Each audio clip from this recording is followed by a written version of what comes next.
profil kalian itu cocok di reksadana mana. Nah, dan misalkan dengan seperti pertanyaan tadi dari Kisti, untuk pada market bearish, itu reksadana saham menjadi pilihan yang cocok juga. Tetapi ketika itu sudah naik, nah gainnya itu bisa kita alokasikan sebenarnya ke reksadana pasar uang atau reksadana pendapatan tetap. Seperti kita juga ada reksadana pendapatan tetap, yaitu MIDU, di mana reksadana pendapatan tetap kita itu juga membagikan dividen nih menariknya. Seperti itu, Kisti. Oke. Ya, thank you Kak Nadia nih buat jawabannya. Nah, terus kalau misalnya kita lihat kira-kira tadi ya, kan kita bicara reksadana saham ternyata itu cukup potensial gitu ya. Tapi marketnya kan bearish terus dan kita nggak pernah tahu titik terendahnya itu di mana gitu ya. Jadi kalau misalnya kita lihat, kalau kita bicaranya peluang, apakah memang saat ini itu saat-saat yang pas, yang tepat untuk akumulasi nih di reksadana yang jenisnya reksadana saham? Kira-kira gimana dari Kanadia? Oke, kalau jenisnya reksadana saham, kebetulan yang ada di Ajaib itu salah satu reksadana saham mitra ya, Mandiri Investa Atraktif. Nah, itu teman-teman mungkin bisa mulai akumulasi ke mitra, karena sekarang ini kan pergerakan IHSG itu juga ditopang oleh capital inflow yang masih deras nih. IHSG itu kayak tadi aja dibuka di level 6.692 ya. Nah, jadi untuk secara fair value sendiri, itu equity itu di Indonesia itu sudah cukup atraktif. Kenapa? Karena sekarang itu satu level di bawah standar deviasi dan udah sekitar di 14 kali PI. Dan saat ini bisa dibilang cukup murah. Kenapa? Karena kalau PI-nya itu di 16-17 itu bisa dibilang cukup mahal ya. Nah, 15 itu wajar, 14 itu sudah murah. Nah, jadi bisa averaging bertahap di equity. Dari sisi lain kan juga ya katalis-katalis positif yang tadi itu yang bisa untuk mulai chip in di equity. Kenapa? Yaitu yang tahun depan itu ada pemilu. Jadi sekarang ini lagi euforia kampanye, yang diekspektasikan kan bisa terbang nih nanti gitu kan. Jadi masih ada tapi juga masih ada volatilitas juga di kuartal 2 juga, tapi bisa memanfaatkan momen ini karena sekarang valuasi yang cukup murah dan fundamental yang masih sangat baik. Ya, tetapi perlu diingat-ingat dalam market ini banyak uncertainty di global saat ini dan pasar saham itu memiliki volatilitas yang tinggi. Seperti itu, Kisti. Oke, setuju. Memang market itu sangat dinamis ya, karena dia ya. Betul. Dan kalau misalnya kita bicara rebalancing portfolio nih, sesuai temanya di sore hari ini, kira-kira ada tips nggak sih dari Kanadia sendiri untuk melakukan rebalancing portfolio? Apalagi ke teman-teman yang memang mungkin dia punya nilai investasi itu lagi floating loss gitu. Nah, kira-kira tipsnya untuk rebalancing portfolio kayak apa sih, Kanadia? Oke, untuk rebalancing portfolio ya, jadi market saham yang memiliki volatilitas tinggi ini, sehingga itu balik lagi ke risk profile yang lebih moderat, bisa beralih ke produk pendapatan tetap dan pasar uang. Nah, di sini produk-produk seperti pasar uang itu bisa buat menjadikan dana parkir nih. Sebenarnya ketika teman-teman itu ngambil gain dari reksadana saham ini. Seperti itu. Jadi bisa rebalancing ke produk-produk yang resikonya lebih rendah. Seperti itu. Oke, jadi nih ya teman-teman ya, tadi udah dapet tipsnya untuk rebalancing portfolio. Mungkin lagi-lagi sebenarnya sesuaikan dengan profil risiko yang teman-teman miliki. Tapi kalau memang teman-teman ini cukup konservatif, mungkin nggak bisa gitu ngelihat nilai investasinya turun terlalu dalam, mungkin boleh di rebalancing ke instrumen yang jauh lebih low risk gitu ya. Artinya mungkin kalau untuk reksadana jenisnya pilih yang reksadana money market gitu, yang reksadana pasar uang gitu. Oke, thank you Kak Nadia buat jawabannya. Nah, ini sepertinya Kisti udah ngambil ancang-ancang nih untuk chip in di reksadana nih. Oke. Nah, ini kita bicara, aku sedikit bahas ke produknya MMI ya, Kak Nadia ya. Soalnya di sini aku find out kalau salah satu produknya MMI ini ada yang menarik nih. yaitu produk Mandiri Investa Atraktif ya. Itu tadi produk reksadana Berbasis fixed income saham. ya, pendapatan. Itu berbasis pendapatan tetap. Iya betul. Nah kira-kira gimana sih itu produknya tuh bisa menghasilkan historical return yang kita bisa bilang cukup luar biasa ya, historical returnnya ya.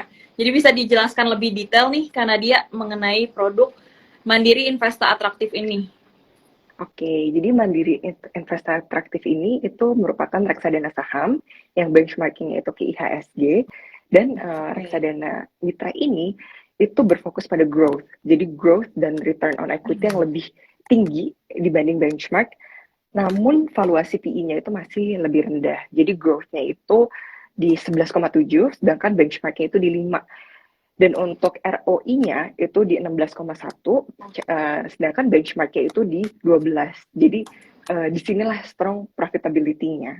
Dan dari secara AUM juga, mitra itu udah lumayan cukup besar ya, udah di 1,03 T, dan ini launch di 2005. Jadi udah cukup lama nih sebenarnya produknya gitu. Dan sekarang juga karena didukung dengan sentimen global yang sentimen global dan juga tingkat inflasi yang mulai konsisten menurun. Nah, jadi view ekonomi kita itu domestik masih cukup positif dengan PMI yang masih positif ini, dan kinerja emiten sepanjang kuartal 1 di 2023 ini itu juga masih bertumbuh positif di 3% secara year on year-nya. Dan kalau dari secara strategi itu kita sektornya itu ke domestik, dan sahamnya itu banyak di sektor perbankan, telekomunikasi, consumer, dan juga selective commodity, seperti itu. Oke, berarti tadi yang saham itu Mandiri Investa Atraktif ya? Karena dia ya. Betul. Kalau yang pendapatan tetap itu Mandiri Investa Dana Utama ya? Betul, atau disingkat MIDU. Oke, untuk MIDU. Nah, untuk MIDU sendiri bisa dijelasin lagi nggak nih, karena dia? Oke, boleh. Jadi MIDU, Mandiri Investa Dana Utama. Jadi di Mandiri investasi ini tuh unik-unik ya, setiap nama panjangnya tuh ada nama singkatnya gitu. Jadi MIDU ini itu secara AUM-nya itu juga lumayan ya, udah di 1,6 bio. Itu launch dari 2007. Nah, jadi MIDU ini keunggulannya itu menjaga kestabilan performance. Dan uniknya lagi, itu ada pembagian dividen per bulannya. Jadi teman-teman nih ketika invest di MIDU itu juga mendapatkan potensi dividen. Nah, dan kita itu juga diversifikasi yang memberikan likuiditas dan juga imbal hasil yang cukup baik ya. Seperti itu. Nah, kita itu untuk menjaga imbal hasil yang baik, itu juga menjaga durasinya itu di 2-4 tahun, which is sekarang itu durasi kita itu di 2,48. Dan untuk portfolio yield-nya itu kita di 6,31%, dan untuk portfolio duration-nya itu kita di 2,48%. Dan untuk alokasinya itu kita kepecah jadi 3 ya, ada di depositonya, kecil banget sih, itu di 6%-an, dan kita itu banyaknya itu di government bond sama corporate bonds, di mana corporate-nya itu kita di 54,2, dan government-nya itu di 45,71%. Seperti itu, Kisti. Oke, menarik nih ya teman-teman ya, karena ini salah satu reksadana yang membagi dividen setiap bulan ya, karena dia ya. Betul, setiap bulan. Oke, nah terakhir nih, Kanadia. Kira-kira ada nggak sih strategi yang cukup unik mungkin dari Kanadia sendiri untuk memilih sebuah instrumen investasi lah, nggak cuma saham atau mungkin lebih ke reksadana kali ya, ketika marketnya memang lagi penuh tekanan kayak gini? Oke, jadi secara strategi yang dilakukan oleh tim MMI ya, dalam memilih sebuah saham ketika market sedang penuh tekanan, itu kita itu melakukan top down approach, di mana itu kita melihatnya dari globalnya dulu, makronya, lalu ke industri, baru masuk ke stock selectionnya. Dan kita juga bottom up, kita lihat fundamentalnya, dan kami selalu percaya pada proses investasi yang baik ya, yang membangun tesis investasi sehingga kami itu tidak begitu terpengaruh pada narasi sesaat yang mengganggu. Jadi in the short run market is the voting machine, but in the long run it is a waiting machine. Jadi artinya kita percaya akan fundamental perusahaan sambil menyesuaikan konstruksi portofolio yang sehat agar kita dapat mendeliver alpha yang baik. Seperti itu, Kisti. Oke, jadi di-combine ya pendekatan fundamentalnya ya, karena dia dari top down approach tapi juga melakukan bottom up approach gitu ya. Betul. Oke. Ya, menarik. Thank you nih Kak Nadia buat sharingnya. Mungkin kita ke sesi Q&A. Boleh. Ini bagi yang nanya nih ya. Boleh mungkin nanti Kisti info ini boleh teman-teman ajaib nih di DM aja. Karena bagi yang menanya untuk 2 orang itu mendapatkan 250.000 ya di produk Mandiri di Midu ya, Mandiri Investa Dana Utama. Seperti itu. Ayo mana nih teman-teman yang mau cuan? Ini ada beberapa pertanyaan yang udah masuk nih Kak Nadia. Boleh. Pertama itu pertanyaan. Oke, ini pertanyaan dari Kadalin. Jadi pertanyaannya itu misalnya tidak memungkinkan untuk melakukan rebalancing portfolio. Kira-kira ada solusi lainnya nggak, Kak? Di market yang lagi bearish kayak gini. Gimana nih, apakah artinya itu sudah stuck di portofolio tersebut atau gimana nih? Misal tidak bisa rebalancing dalam portofolio, ada misalnya di suatu produk gitu ya.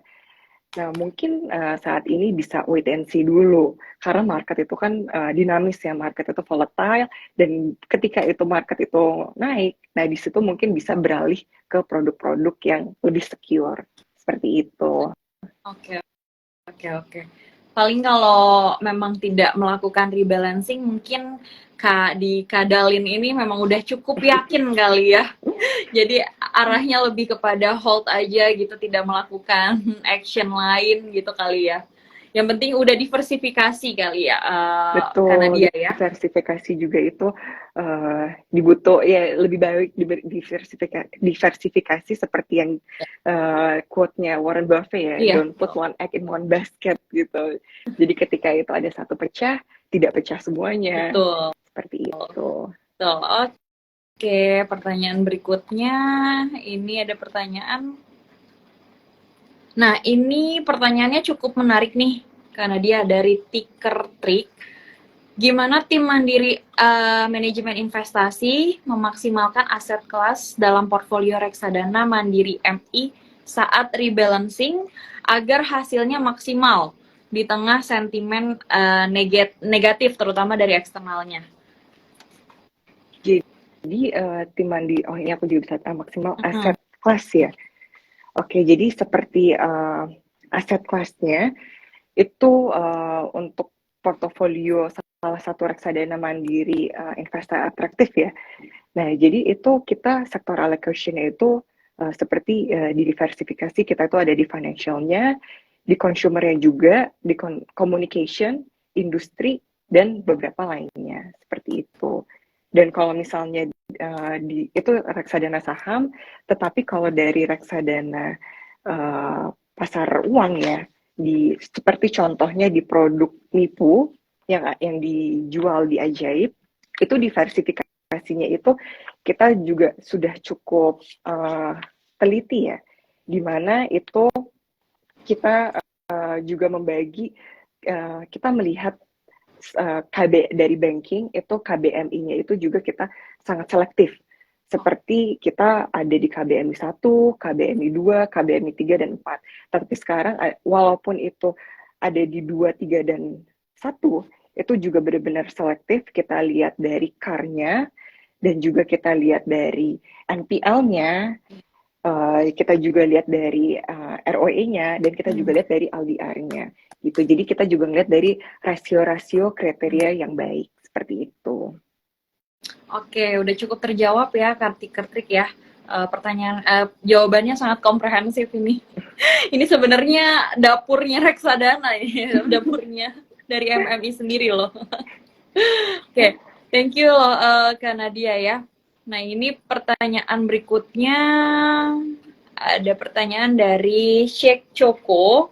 Jadi pertanyaannya itu, hal-hal apa saja yang perlu dipertimbangkan dalam rebalancing portfolio agar pilihan instrumennya tepat dan mengurangi tingkat kerugian, Kak? Terima kasih. Oke, seperti yang tadi udah Nadia mention, itu ketika kita ingin alokasikan, itu kita strateginya itu ngelihat dari top down approach-nya. Jadi kita ngelihat dari globalnya, lalu masuk ke makro, kita lihat dari secara industrinya bagaimana, baru kita ngelihat ke stock selection-nya. Dan melainkan hal itu, kita juga melakukan bottom up-nya. Jadi dilihat dari fundamentalnya juga. Seperti itu, Kisti. Oke, jadi kita melihat dari mungkin menggunakan pendekatan baik dari top down approach gitu dan juga bottom up approach gitu kali ya karena dia ya. Betul, investment Jawabannya. proses kita seperti itu. Ya, jadi itu mungkin bisa dipertimbangkan sama Kak Sheikh Choco ini untuk melakukan rebalancing portfolionya supaya mengurangi potensi loss-nya dari Kak Sheikh Choco sendiri ya. Oke, pertanyaannya bagus ya karena dia ya. Menarik, menarik. Menarik. Oke. Ayo, mungkin di Nah, sini ini ada sobat ajaib lagi yang ingin bertanya, silahkan. banyak loh ini pertanyaan yang udah masuk lumayan banyak ini. Ini oke. Pertanyaannya ini mengenai produknya MMI dari Nemdes. Gimana cara beli reksadana Midu, Kak? Minimalnya berapa nih untuk investasi di Midu? Oke, di Midu, jadi teman-teman bisa buka aplikasi ajaib, di situ ada cari mandiri investasi, lalu bisa cek Midu. Itu sekarang NAV-nya itu per April itu di 2.408 ya. Seperti itu. Dan untuk minimalnya itu bisa di 50.000.